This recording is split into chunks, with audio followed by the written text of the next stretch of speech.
porque la matemática es belleza y la belleza es matemática. ¡Ay, es imposible escapar de los números y los seres!, exclamó el poeta francés del siglo XIX, Charles Baudelaire. Ese es mi problema a resolver. ¿Pero cómo hacerlo? La omnipresencia de la matemática en todo me hizo creer que éstas eran parte del pensar calculante que han devastado el delicado y secreto misterio poético de la realidad. Fue William Blake, poeta y profeta inglés del siglo XIX, quien nos mostró a Urizen, creador del universo material y de la ciencia, arquetipo de la lógica y la razón, que una y otra vez midió y dividió espacio por espacio en su oscuridad multiplicada por 9. Pero, oh paradoja, fueron los mismos poetas los que me reconciliaron con las matemáticas para que yo no las injuriara ni las encontrara amargas, como Rimbaud con la poesía.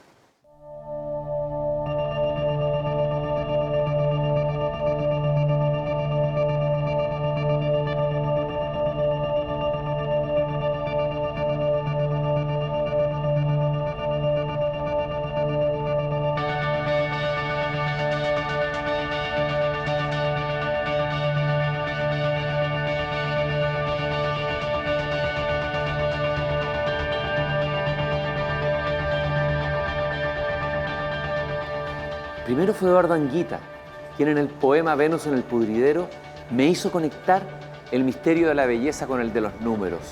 Hasta el más rústico ser busca poseer a la belleza. Si el gañán toma a la mujer por la cintura, no deja la mano ahí en reposo.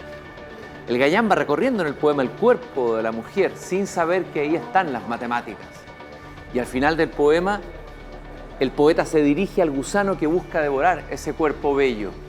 ¿Tú crees que es el cuerpo el que apeteces? Gusano, son los números. Te danzo sección áurea. En el corazón de su poema metafísico, en el de Anguita, danzan las matemáticas, cantan los números. Después apareció Zurita, en un poema publicado en la revista Manuscritos del Instituto de Estudios Humanísticos de la Escuela de Ingeniería de la Universidad de Chile. O sea, aquí. El poema se llama Áreas Verdes y está escrito en forma de proposiciones lógicas o axiomas. Dice: 1. Algunas vacas se perdieron en la lógica. 2. Otras huyeron por un subespacio donde solamente existen biologías. 3. Esas otras finalmente vienen vagando desde hace como 1 millón de años, pero no podrán ser nunca vistas por sus vaqueros, pues viven en las geometrías no euclidianas. Y Zurita me llevó a otro ingeniero y poeta, Juan Luis Martínez, quien en este libro desopilante, La nueva novela, lleva el maridaje de la poesía y la matemática hasta el delirio. Un ejemplo: dados 2 puntos A y B, situados a igual distancia uno del otro, ¿cómo hacer para desplazar a B sin que A lo advierta? Plantéesele a A el siguiente problema: ¿cómo haría A para desplazarse sin que B lo advierta? Paréntesis. En el momento en que A se concentra en el problema, B se desplaza rápidamente. Y una revista de matemáticas de la Facultad de Ciencias Físicas y Matemáticas de la Escuela de Ingeniería de la Universidad de Chile, también aquí, incluye un pequeño artículo, Formación del concepto de masa. Busco la firma, Nicanor Parra, profesor de mecánica racional en el Instituto Pedagógico de la Universidad de Chile. Descubrí entonces que detrás de los poemas y antipoemas y de los artefactos había también una mente matemática. Poco a poco fui descubriendo que las matemáticas y la poesía eran dos subconjuntos con una misma área común, o dos versos de un mismo gran poema.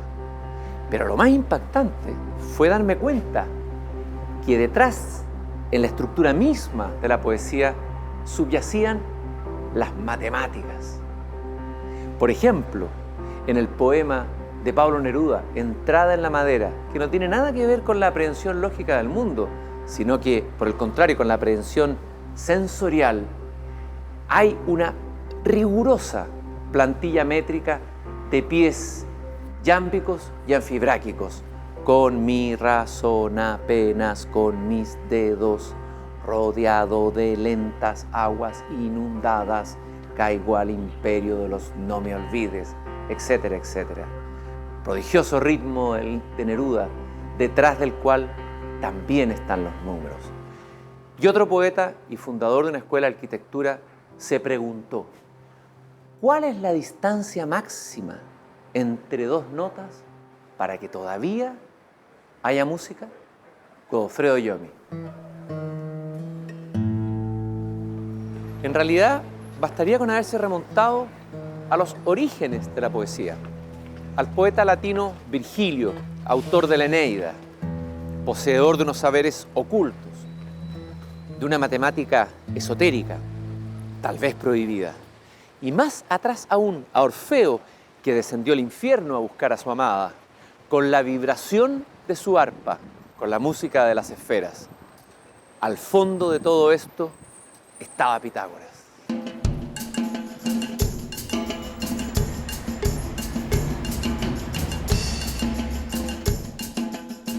Casi todos los fenómenos naturales están compuestos de vibraciones u ondas asociadas a distintas frecuencias que se representan a través de su espectro. Para estudiar la relación entre vibración y objetos, los matemáticos han trabajado con el espectro de los sonidos de los tambores. Su membrana, al vibrar, produce un sonido que es amplificado por la caja de resonancia sobre la cual está tensada. Este problema se resume en la siguiente pregunta: ¿se puede escuchar la forma de un tambor? Si consideramos, por ejemplo, un punto en la cuerda, este punto está oscilando, está vibrando, es decir, tiene un movimiento vertical de subir y bajar. Esto define la frecuencia de la onda. La frecuencia de la onda es simplemente el número de oscilaciones que se producen en un segundo. La vibración de la membrana de un tambor tiene asociado un espectro de frecuencias característico.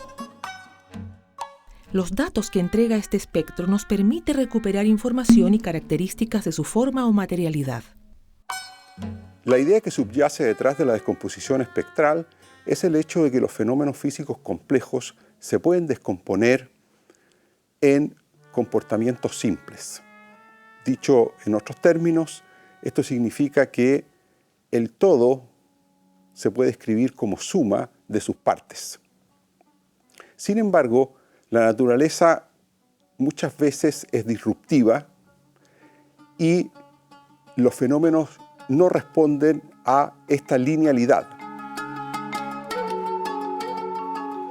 ¿Y si la naturaleza amara ocultarse, como dijo Heráclito?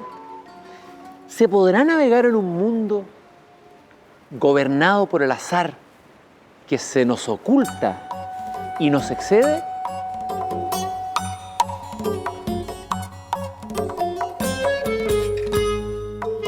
Si fuéramos una de estas esferas y nuestro nombre debiera salir entre otros cientos de posibilidades, ¿qué probabilidad tengo de ser elegido al azar? El estudio matemático del azar es quien tiene la respuesta. Si bien el azar es un misterio para nuestra comprensión, justamente porque hay casualidad, cuando se estudia el comportamiento colectivo, se pueden establecer ciertos patrones que se repiten. Esto permite a los matemáticos estimar probabilidades de ocurrencia de un hecho, lo que ayuda a establecer leyes para predecir, anticiparse y prevenir situaciones. A mí me gusta mucho esta cosa que aparece por acá o por allá, no sé. Sí, estas cosas de acá son interesantes, son como rachas en el fondo. Es raro, estas rachas que aparecen, no sé si las has visto en otros lados. Son parecidas de repente a las rachas que aparecen en finanzas o en economía. Es lo que estudia la ley de grandes números. Un hecho repetido miles, millones de veces para estimar probabilidades de ocurrencia.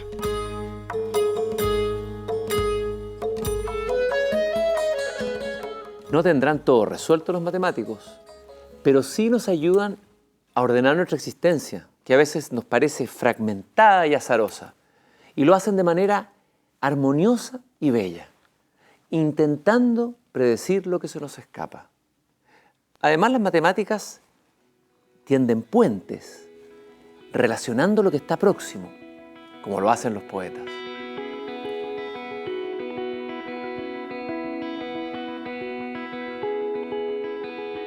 Un grafo es un objeto matemático que se puede usar para representar relaciones entre objetos. Está compuesto por vértices conectados por aristas que describen sus relaciones de vecindad. Con ayuda de la teoría de grafos se resolvió un problema que estuvo abierto durante mucho tiempo. ¿Cuál es la mínima cantidad de colores que necesitamos para pintar un mapa sin repetir colores entre regiones vecinas? Quedó abierta la pregunta hasta el año 1976, cuando Apple y Haken propusieron una demostración que se baseaba en el uso de computadores. La demostración del teorema de los 4 colores ha sido simplificada bastante y nuevas demostraciones han surgido. Sin embargo, todas ellas sufren del mismo fenómeno, necesitan el uso de un computador para ser verificadas. Ya sabemos que todo mapa se puede pintar con 4 colores, pero algunos se pueden pintar con solo 3, como por ejemplo el mapa de Chile. ¿Habrá un algoritmo que permita determinar si un mapa cualquiera se puede pintar válidamente con 3 colores? Por ejemplo, estas 20 provincias de Italia. Lamentablemente este proceso es muy poco eficiente.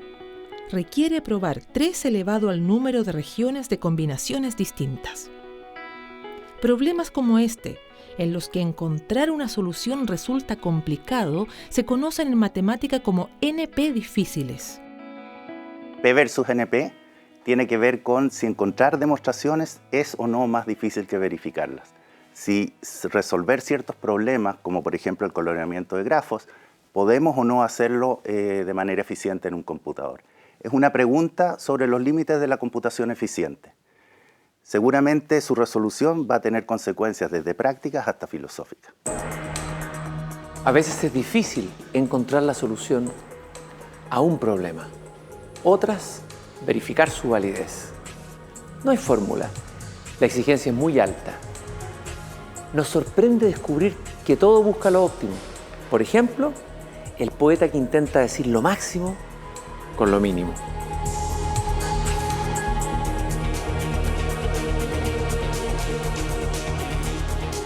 ¿Qué trayecto será el más rápido?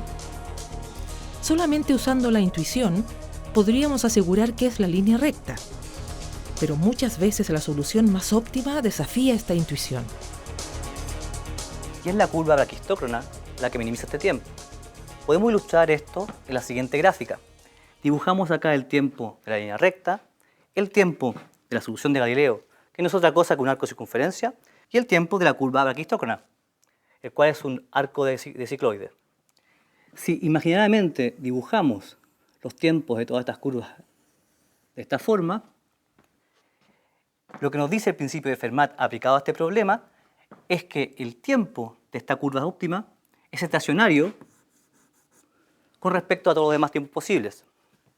Así, el principio de Fermat aplicado al tiempo de la bola que se demora la bola A al punto A al punto B, dado en forma abstracta por esta fórmula, nos permite deducir las ecuaciones de Euler-Lagrange, y esta es una herramienta fundamental del cálculo de variaciones, el cual es una área de extrema importancia para la ingeniería y las ciencias. Este tipo de curvas de tiempo mínimo se conocen en matemática como curvas geodésicas. Imitando a la naturaleza, podemos optimizar las formas de los objetos. Por ejemplo, el diseño óptimo de un casco para que tenga la mínima resistencia al movimiento. Newton mostró que las partículas de aire, al golpear el objeto, son las que producen la resistencia al movimiento. El control óptimo, descendiente del cálculo de variaciones, ha sido usado por el ser humano para construir formas y objetos óptimos que minimizan la resistencia. Desde Pitágoras buscamos un orden, una forma.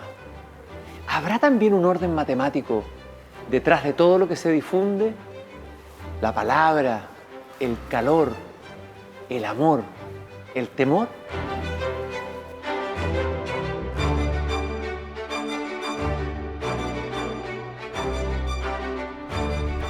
Todos hemos tenido la experiencia de sentir el calor y percibir cómo la temperatura varía si estamos más cerca o más lejos de la fuente que lo genera. Los matemáticos estudian este fenómeno con la ecuación del calor. Hemos visto que la ecuación del calor sirve para describir multitud de fenómenos. La temperatura de una pieza, una bacteria, el movimiento de tumores. El comportamiento del calor está presente en la naturaleza y se conoce como difusión. Tiene una aplicabilidad que va mucho más allá de la descripción de la evolución del calor. Aparece en verdad en el modelamiento de muchos fenómenos distintos. Una cosa que la hace bastante diferente de una ecuación algebraica es el hecho de que sus incógnitas en verdad son infinitas, porque tenemos infinitos puntos en el espacio y, en principio, una infinidad de instantes de tiempo.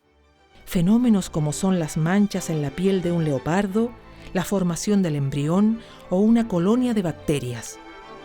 En todos estos fenómenos hay difusión, pero no solo eso, porque si todo fuera difusión, no existiría esta riqueza de patrones en la naturaleza, es decir, formas organizadas que se relacionan entre sí.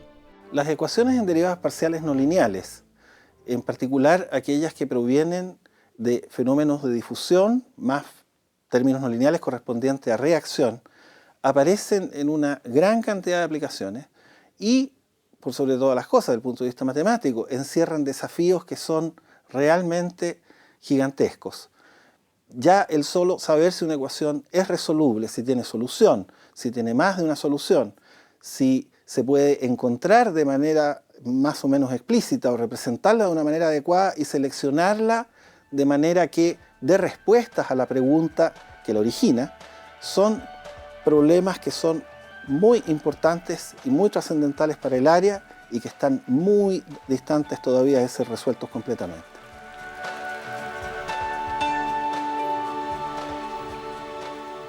Hay ecuaciones que tienen solución y otras que todavía no lo tienen. Eso dicen los matemáticos. Sí, Baudelaire tenía razón.